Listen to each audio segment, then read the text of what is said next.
السلام عليكم ورحمة الله وبركاته. رح نعمل آيس كريم ساندويتش سهل وسريع بمكونات اقتصادية، بس بمكونين: مسحوق الآيس كريم الجاهز والحليب السائل. قبل ما نبلش لا تنسوا تصلوا على النبي ولا تنسونا باللايك والاشتراك. هيك شكلها رح تكون بعد ما تجهز.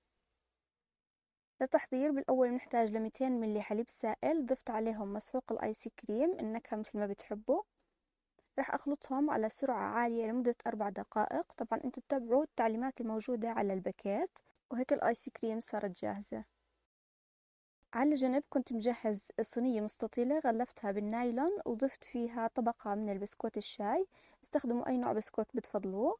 بعد هيك ضفت على طبقة البسكوت نص كمية الآيس كريم، وزعتها بالتساوي. وبعد هيك ضفت صوص شوكولاتة، صوص طبعا اختياري إذا متوفر، وإذا مش متوفر ما تستخدموه.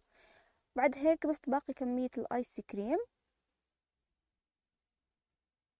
وضفت آخر طبقة اللي هي طبقة البسكوت. غلفتهم بالنايلون وتركتهم بالفريزر لليلة كاملة أو حسب التعليمات الموجودة بالباكيت.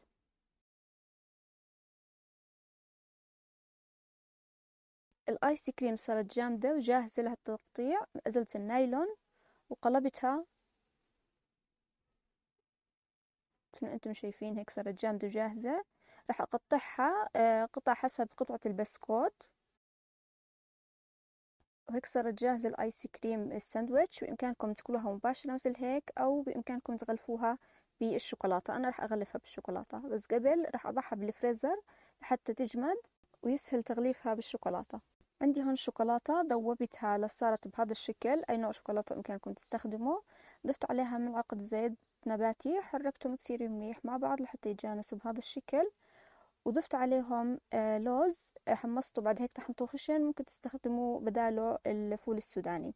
حركتهم مع بعض لصاروا بهذا الشكل، بس انتبهوا انكم تخلوا كمية الشوكولاتة أكثر من المكسرات.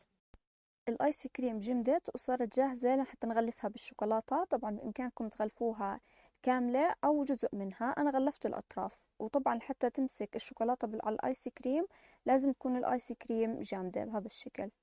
بنكمل تغليف الآيس كريم بالشوكولاتة لتخلص الكمية. بعد هيك بنتركها تجمد، بنحطها برجعها بالفريزر وبتكون جاهزة معنا. وهيك الآيس كريم صارت جاهزة للتقديم بعد ما غلفناها بالشوكولاتة وجمدت عليها الشوكولاتة مثل ما انتم شايفين بهذا الشكل. رح أقطعها من النص وأورجيكم كيف شكلها بيكون. بنصحكم تجربوا هاي الطريقة لأنها سهلة وسريعة، بتاخدش لا وقت ولا جهد، ومش مكلفة. مكونات اقتصادية كثير، لا كريمة بدها ولا حليب مكثف. نهاية الفيديو بتمنى الوصفة تكون عجبتكم. وإذا عجبتكم الوصفة وعجبكم الفيديو لا تنسونا باللايك والاشتراك وتفعيل جرس التنبيهات ليصلكم كل جديد.